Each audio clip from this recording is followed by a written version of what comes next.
So, what I wanted to do is talk a little bit about how the lighting is working in Fantasy Grounds. So, they added a bunch of features, and I feel that if you go watch their video, you'll see it. But I wanted to show how some of these interactions occur with lighting. So, what I'm going to do is put up this map, and then I'm going to do the entire map. And then show you how the lighting and the tokens on that map will work. I'll make this a little bigger here. And since this is a little wall intense of a map, I am going to speed this up.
Now, I wanted to slow this segment down a little bit because it's important how you put in a secret door.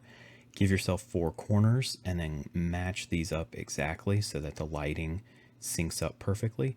And then when you open this door, if someone finds it and you open that door, you'll still have wall continuity across the whole place. So that is my preferred method of secret doors. Now let's go into lighting. They have a bunch of presets. All of these can be manually manipulated. You can put a preset down and then manipulate it. Like here we can add, so you can add to a token, add vision to a token type thing. So here we can just drop some default light sources and they'll all come out exactly the same. And then we can manipulate those light sources. This particular map's gimmick is that there are going to be, let's just say, lightning bugs, and they are going to follow the pulsating light of my bugs. So at least that's what they're supposed to do, because we're also going to throw in, of course, this thing, which is going to be a steady light source, not a pulsating light source. And players like weapons. So I've got the default lights in, and now what you can do is manipulate these manually. Don't worry, I'll show you a preset. Now right now, I didn't set the grid to the exact size I wanted to, so we're just going to pick some numbers and see how they look. I'm going to lower this down to 5 and 10. That seems really small, but we'll get there. And we can move the flicker. We have to give it a speed of the flicker. A really short flicker is going to be obvious. A really long flicker is going to seem lighter. All right, so those are presets. You can manipulate these in bulk just by grabbing and holding control and selecting as many as you want. So we're gonna edit all my buggies at the same time. Given that they're lightning bugs, we don't want to flicker, they're not fire. We're gonna turn on pulse, and then we're gonna make them really small. So I'm gonna say like 2 and 5, so it should illuminate a square, maybe 2. And we need to give it a speed. So we'll say 10 seconds is pretty good adjust.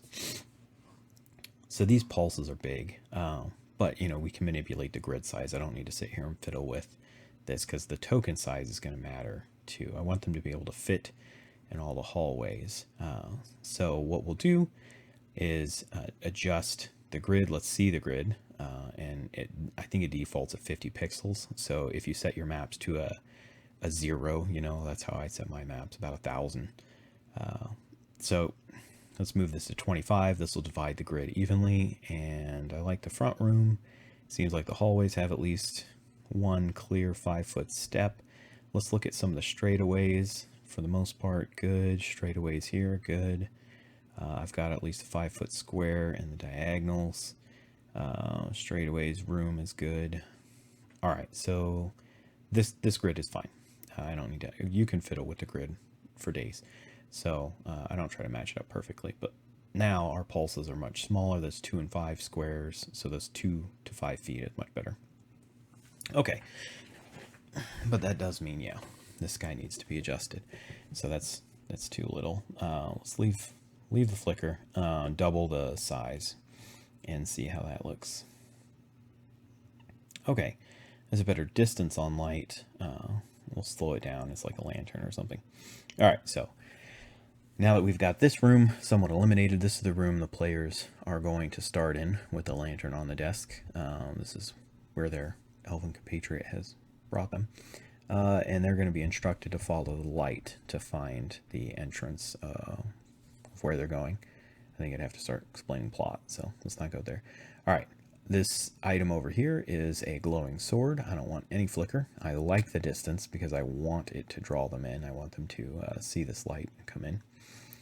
And players are greedy like that. So that is all of our lighting setup. So now let's show how the player interacts. Right now all we're seeing is how the GM is going to view this.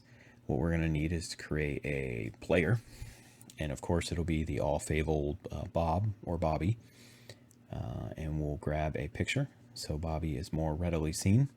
That's a good Bob picture. Let's give him dark vision. So normally if you have a race or a background, that gives you, not a background, race, or can't remember what they're called now, but yeah, if you have one of those, it'll already drag it in here for your senses, dark vision 6120. And we'll drag them into the combat tracker. Now Bobby's on the combat tracker, and we'll drag Bobby onto the screen. All right, now if I click Bobby right now on the GM layer, we're going to see a mix. You'll see this kind of odd gray tone mix. That is because I'm seeing both what is true and a little bit about what Bobby can see. I can see Bobby's line of sight. Now if I turn on player vision, this is what the players see. So if I select Bobby, this is what Bobby is seeing. And you'll note grayscale or black and white is what dark vision gets. So if Bobby is relying on dark vision, then these little color pulses are very easy to detect, and Bobby will travel around looking for these color pulses. And every time Bobby has to make a decision, they should be able to find these nice little color pulses. At least that's the intention. Who knows? We'll see how they interpret it when they get in there. But we're following around the color pulses, and as we get to the second to last pulse, we're going to see light. And this is where, they're going to fall to, hey, what's that on the table? I'm probably going to go over to that bright steady light source, and they probably should go left. But that's besides the point. Player's going to be, and travel down the hallway, find this room. It's not a hidden room. It's quite open, inviting. And then eventually they'll make their way down the right tunnel and get to the stairs that'll lead them up. Now, I'm going to drag Bobby back to the start. Bobby cannot travel through walls, as Bobby is not a ghost. So, get Bobby back into the main room here. Let's clear the vision. If you go to the vision setting, you can lock and make invisible, but let's clear the vision. So this is Bobby's vision now. And now let's give Bobby a light source so you can see that interaction. And what you do, go to token light, and you can give them a preset. So any of these preset lights already have what they have. The effects button will work too. Let's select Bobby first so that we can actually give them a light, and then go to torch and hit add. And now this token, whatever token you've got out there selected, is going to have that light source. So this is what Bobby's seeing with the torch. Well, no, I got to select Bobby again so we can see what Bobby has with the torch. But the light is there. Bobby's dark vision plays out at the edges of the torch. It's a little harder to see the pulses. Still there, still able to be witnessed. It's interesting when it's on the edges of the dark vision. But now Bobby is seeing in light while their dark vision continues playing out at the end of the torchlight. When we get up here, it's a little bit harder to tell. They may find it interesting that the light extends that far, but they can make it down the corridor, go up the staircase. My bad, just about threw my laptop. So this is the end result. Looks very similar, but now Bobby had lighting. Let's clear the lighting and take Bobby around this corner so you can see what happens in the multiple layers. The light around the token goes out, dark vision extends to 60 feet, it gets to blackness, but they can see the light beyond their own dark vision. So this is why I wanted to bring it up.